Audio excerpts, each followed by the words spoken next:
Lead generation, lead generation. Where do your leads come from? When people ask me, how do I build my business? I always tell them 2/3 of your business comes from database anyway, sphere and past clients. Almost everybody's business is based on people that already know you, love you, and trust you. So how do you build a business, especially for those of you that are struggling and trying to build from scratch? But for those of you that are robust, most of your business is from past client and sphere, circle of influence, and friends and family and professional contacts and the like. So how do you build it? Make a list, make a list, make a list. In network marketing, they tell you the first thing you should do is make a list, which is really important because in network marketing, people join network marketing companies that have no business being in sales.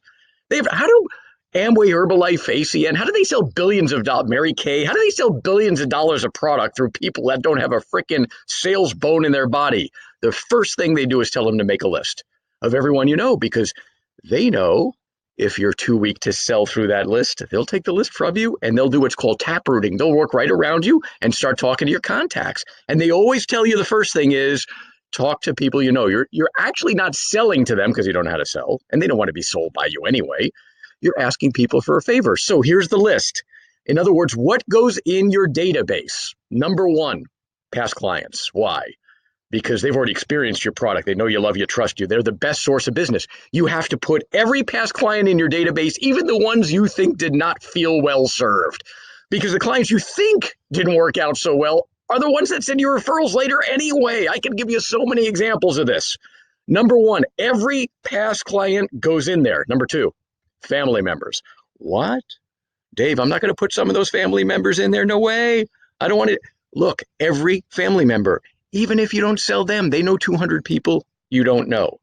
Look, the whole key to this thing is get everybody in there and market to everyone. Marketing is broadcasting to far more people, far more frequently, both who you are and what you do. Every freaking family member.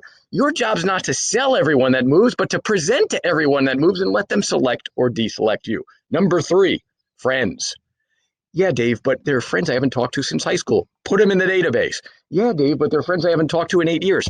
By putting them in and reaching out to them, you're breaking the ice. They're going to be grateful. They didn't want to break the ice. You're worrying about your own emotions, your selfish emotions. You're not thinking about them. They don't want to break the ice either. Put them in the database, market to them. They can always opt out.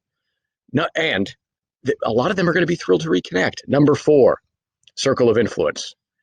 If you're not sure they belong in your circle of influence, they do. Put them in. If you haven't figured it out, the whole key to building a database, everyone knows 200 people you don't know. If you get 200 from this list, everyone that's watching this video should be able to add at least 100, 150 people, which really means, I don't know, gosh, 3,000 contacts. If you think about the fact that 30,000 if they know 200 each. Okay, ready? Circle of influence. Number five, professional contacts, which kind of overlaps with circle of influence. The person that does your taxes, the person that does your pet grooming, everyone you think of, put them in. Okay, I just got a response from my tax guy. Well, I've been doing business with him for 8 years. It's probably about time he spends money with me, right? Okay, number six, last one. Here's a good one. Everyone that you've talked to or met with at least once. This is where all those lead generation sources can add to your database. Right? If you're going to do strange lead generation sources like cold sources or things that take a lot of time, I'm usually not a fan at all. But if you tell me I'm going to go do that cold lead source with the purpose of getting 1 or 2 or 3 names, phones, and emails every day of people I can keep in touch with, now I'm in. Okay, the list. Everything starts with the list. Why? Because sales is a funnel. It starts from leads to appointments to closes. You need a lot more leads, which means make a list. If you guys sit down and just take 30 minutes and just jot down in your journal right now, names of people that you should add, just start thinking on names and add them in and start marketing to them several times a month like we're doing through our database product, and you guys can, it's going to have a difference. It's going to make a difference in your business. Okay. We just yesterday in my home here, we had a group of professionals, one of whom said, I was resisting doing the database with your company, Dave, or whatever. We sent out the first message and I got 3 leads. And now I'm a believer. And it was just sending out a generic message to a whole bunch of people. Make a list, build your database, watch what happens to your business.